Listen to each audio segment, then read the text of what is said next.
Assalamualaikum adik-adik, selamat datang di channel Pengejar Mimpi. Kali ini kita akan belajar tentang analitis ya. Hari ini kita akan belajar tentang analitis. Jadi di analitis ini kita diminta untuk menganalisa informasi. Biasanya bentuknya teks paragraf ya. Teks paragraf, dan nanti kita harus benar-benar jeli ngerjainnya. Kita bikin tabel biasanya kayak gitu biar lebih mudah untuk menganalisisnya ya. Biasanya bentuknya itu soalnya jenis urutan kualitas, jadi nyari nilai kelompok siswa atau hasil pertandingan kayak gitu. Kalau kuantitas biasanya usianya, dari usia kelompok orang, berat badannya, tinggi badannya. Kalau kombinatorik biasanya posisi duduk, membuat jadwal ya, antrian, presentasi ya. Kalau implikasi biasanya hubungan masyarakat. Kita kerjain contohnya ya. Yang pertama, di sini dibilang untuk bisa terpilih menjadi pegawai teladan di sebuah pabrik mobil, seorang karyawan harus rajin bekerja. Syarat pertama. Yang kedua, harus berprestasi. Yang ketiga, minimal 5 tahun.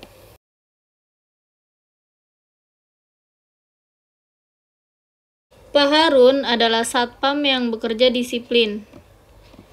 Rajin. Ia baru bekerja 3 tahun, berarti tidak memenuhi syarat yang ini.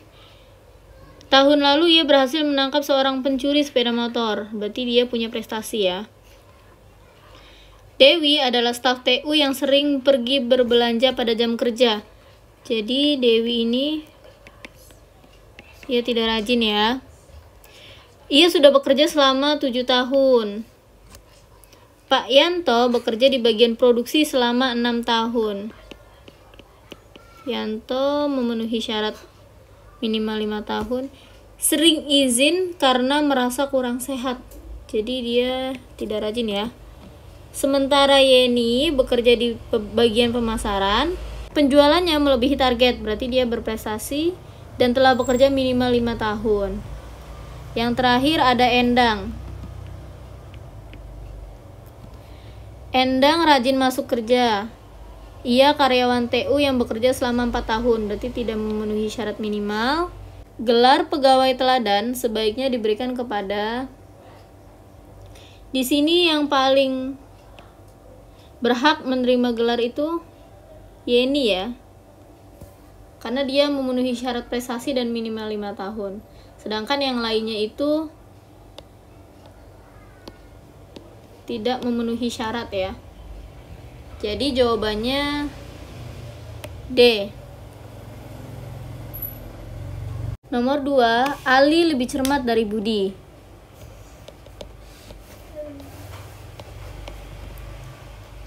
Tapi Ali lebih ceroboh dari Denny. Jadi Denny dulu. Mardi lebih cermat dari Denny. Urutan dari yang paling cermat adalah A ya. Mardi, Denny, Ali, dan Budi. Nomor 3, Ali membeli baju dan sarung baru untuk lebaran.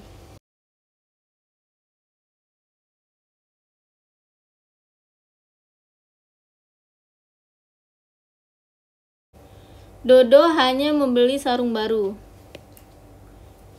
Harun membeli sama dengan Indra.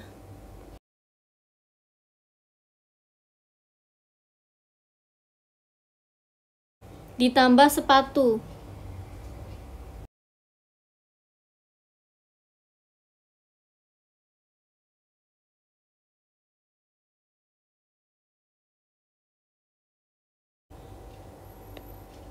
Agung membeli celana, sarung, dan peci. Sedangkan Indra membeli sama persis dengan Amri. Indra membeli sama persis dengan Amri. Berarti Indra beli baju dan sarung ya. Terus tadi Indra ini sama Harun sama kan? Ditambah sepatu. Berarti Indra dan Harun. Oke. Sekarang siapakah yang tidak membeli sarung? Yang tidak membeli sarung ada?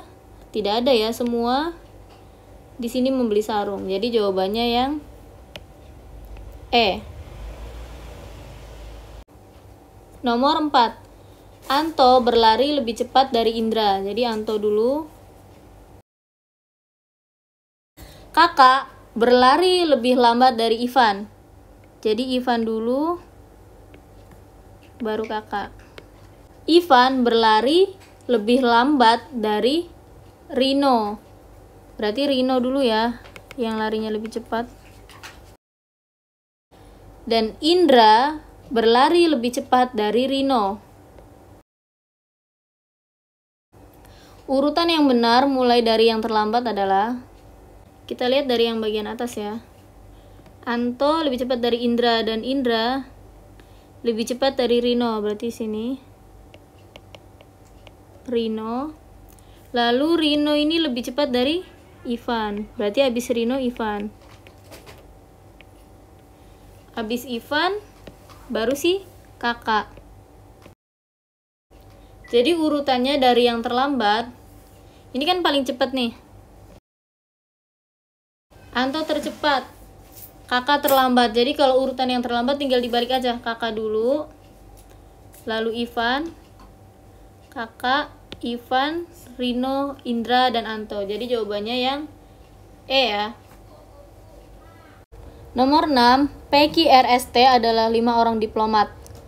P hanya dapat berbicara bahasa Inggris. P dapat berbicara bahasa Inggris dan Jerman. Q hanya dapat berbicara dalam Prancis, Jepang, dan Cina.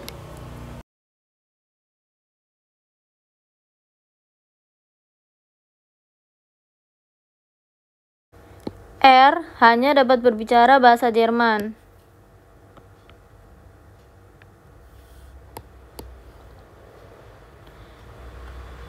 S hanya dapat berbicara bahasa Inggris, Jepang, dan Cina. Inggris, Jepang, dan Cina.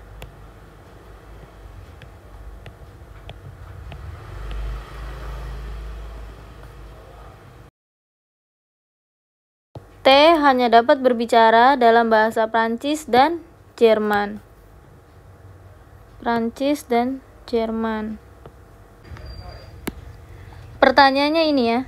Satu-satunya pasangan diplomat yang harus menggunakan penerjemah dalam berkomunikasi. Kita lihat di sini untuk P dan R. P dan R sama-sama bisa bahasa Jerman. Jadi mereka bisa komunikasi ya. Yang B, Q dan R. Q dan R tidak ada bahasa yang sama. Jadi jawabannya pasangan yang harus menggunakan penerjemah adalah Q dan R. Kamu coba opsi yang lain yang C, coba ya. R dan T. R dan T sama-sama bisa bahasa Jerman ya. Yang D, Q dan S. Q dan S sama-sama bisa bahasa Jepang. P dan T. P sama T sama-sama bisa bahasa Jerman. Jadi jawabannya yang B ya. Nomor 7. Film Bundaku Tersayang memecahkan rekor paling banyak ditonton orang. Kita lihat di sini pertanyaannya itu ya, berdasarkan Piala Citra yang diperoleh ya. Jadi kita catat perolehan Piala Citranya ya.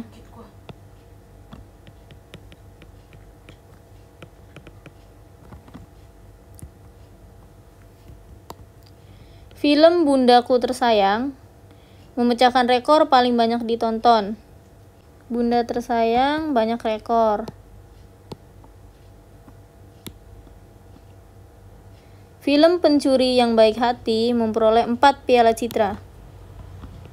Pencuri yang Baik Hati memperoleh 4 Piala Citra. Antara lain sutradara dan peran terbaik. Film Rindu Terpaut Awan tidak banyak ditonton dibanding yang terdahulu, tapi mendapat Piala Citra 2 lebih banyak dari Pencuri yang Baik Hati. Pencuri yang Baik Hati kan dapat 4. dia dibilang 2 lebih banyak, berarti 4 tambah 2 dapat 6 ya. Ini tadi film Rindu Terpaut Awan. Film Tersanjung merupakan film yang laris di bioskop. Laris doang ya, nggak dapat Piala Citra. Film Kisah Klasik mendapat 5 Piala Citra. Kisah Klasik dapat 5 Piala Citranya. Manakah film terbaik berdasarkan Piala Citra yang diperoleh? Di sini yang paling banyak Piala Citranya siapa? Rindu Terpaut Awan ya. Yang A. Nomor 8, jarak antara A dan B itu 2 kali CD. 2 kali. Kita anggap ini jaraknya 1 meter ya. C ke A itu sama dengan D ke B. C ke A, kita taruh A nya sebelah sini, sama dengan D ke B. Sama dengan setengah A ke E. A ke E itu kan, ini kita anggap 2 meter ya. 2 meter, berarti jarak C ke A itu 1 meter, benar ya? Jadi posisinya dia di sini. AB sama dengan 2 kali CD. C ke D kan 2 meter. A ke B berarti 4 meter ya. 2 kalinya. 1, 2, 3, 4. Berarti benar urutan posisi kotanya seperti ini. Sekarang kita lihat yang jaraknya paling jauh. Berarti yang paling jauh adalah A ke B. Jawabannya yang A ya. Nomor 9. Di sini dibilang X lebih tua dari N.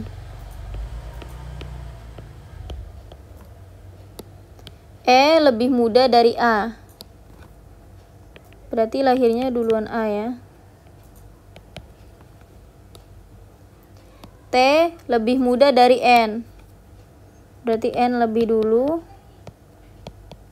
baru T. Berikutnya, X lebih muda dari E. Berarti lahirnya E duluan, baru X. N lebih tua dari T. N lebih tua dari T. N lahir duluan ya. Maka yang termuda adalah, kita lihat di sini. Abis N siapa? T ya. Berarti urutannya T. Ini sama ya, berarti ini dan ini. Di sini kita lihat ada X. X ini lebih muda dari E. Berarti kita lanjutkan, dia di sebelah sini ya. E dulu.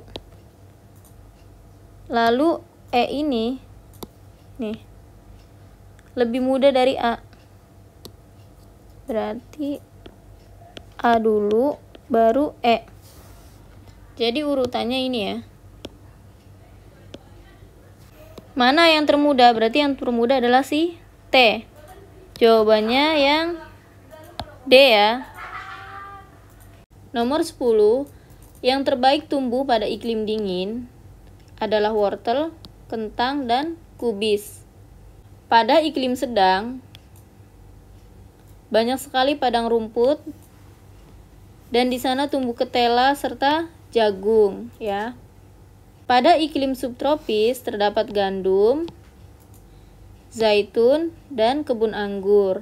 E terletak di tengah-tengah kota C dan D. Jadi antara C dan D. Selanjutnya, diketahui bahwa jarak kota CA sama dengan kota D ke B. Jadi C ke A sama dengan D ke B, yaitu jaraknya setengah A ke kota E. Kota di bawah ini yang jaraknya paling jauh. 2 kota yang paling jauh ya, kita cek. Di sini dibilang C ke E itu pada iklim tropis tumbuh kelapa sawit dan padi. Bangsa X terutama hidup dari roti, minyak sebagai pengganti mentega.